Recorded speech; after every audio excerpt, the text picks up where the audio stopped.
All right, family. What you're looking at here is not a random Aspen Society photo op, nor a casual celebrity charity appearance. This is Prince Harry actively participating in the only snow polo tournament in North America, right in the heart of Aspen, Colorado. The timing, context and optics of this event matter far more than the tabloids are letting on.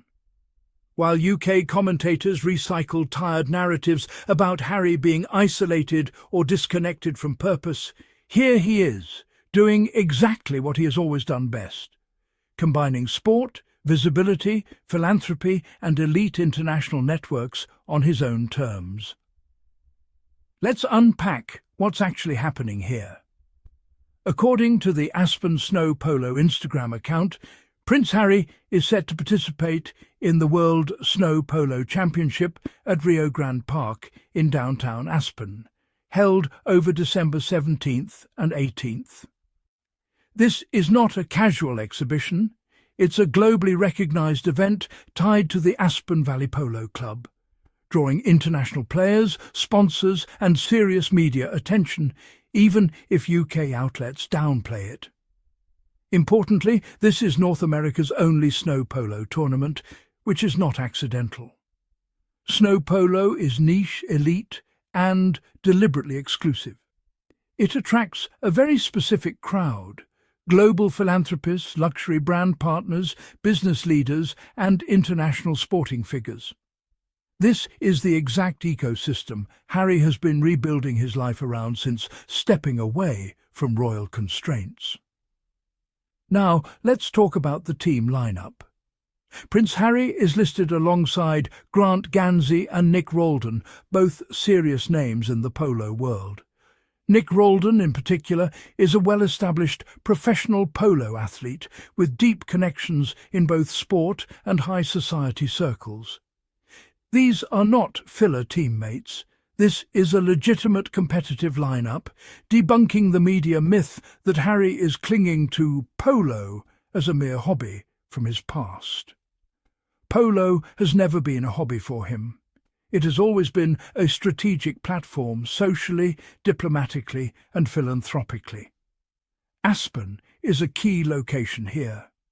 It isn't just a ski town, it's a global meeting point for wealth, influence and soft power. International business leaders, political figures, tech founders and philanthropic donors converge here, especially in winter. Events like this aren't just about sport, they're about relationships, access and credibility. Harry being visible at this event is intentional. Consider the imagery circulating from the event. One photo shows Harry comfortably alongside fellow players holding up a team jersey, relaxed, smiling and grounded.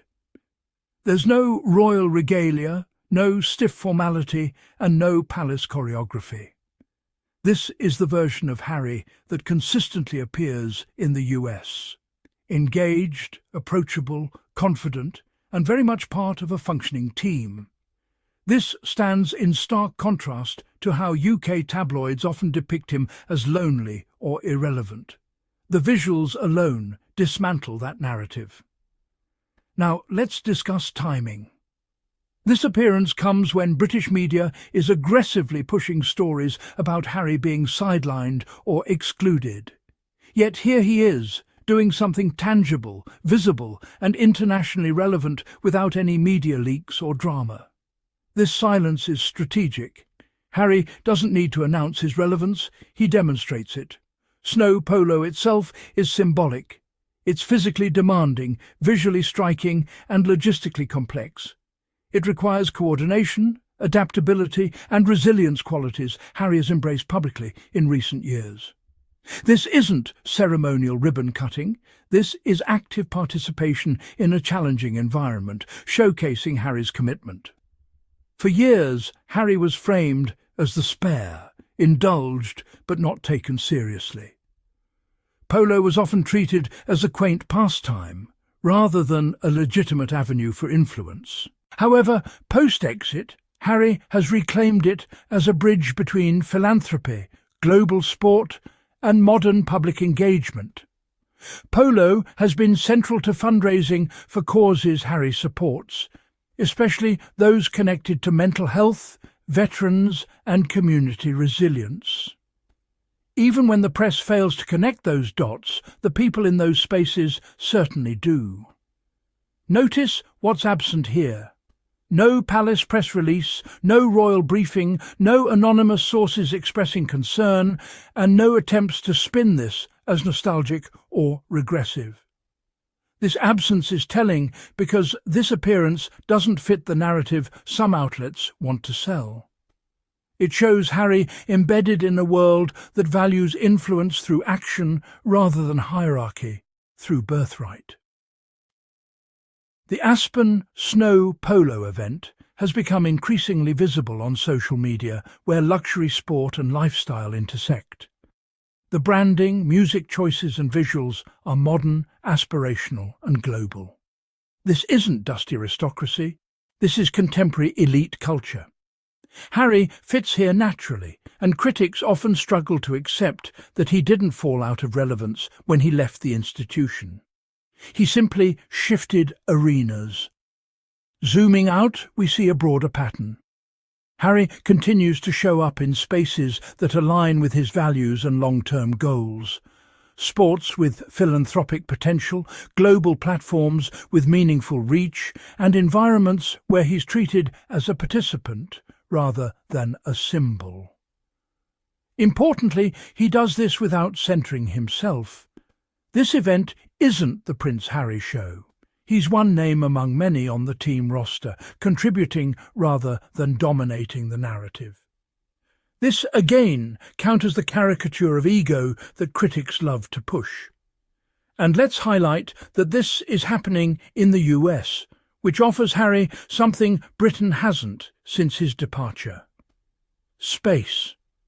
Space to operate without relentless character assassination, to build networks without being undermined by institutional politics, and to redefine success on his own terms. Aspen embodies that perfectly. While some UK outlets may downplay this event, calling it just polo or dismissing it as recreational, that dismissal reveals discomfort with what it represents. Harry isn't supposed to look settled or connected, yet here he is, participating, competing, and doing so in a way that doesn't require validation from the very system he walked away from. Let's also address the subtle branding element. The Aspen Valley Polo Club aligns itself with modern luxury sponsors and contemporary aesthetics.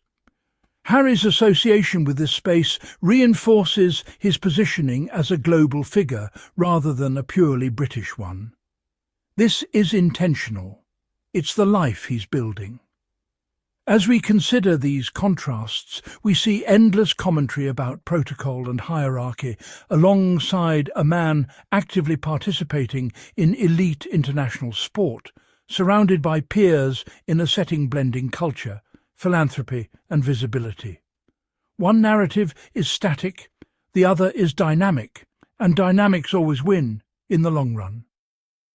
This snow polo appearance isn't a comeback. Harry never disappeared.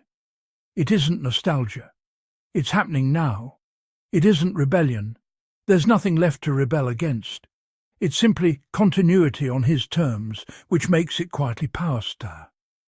No speeches, no statements, just presence.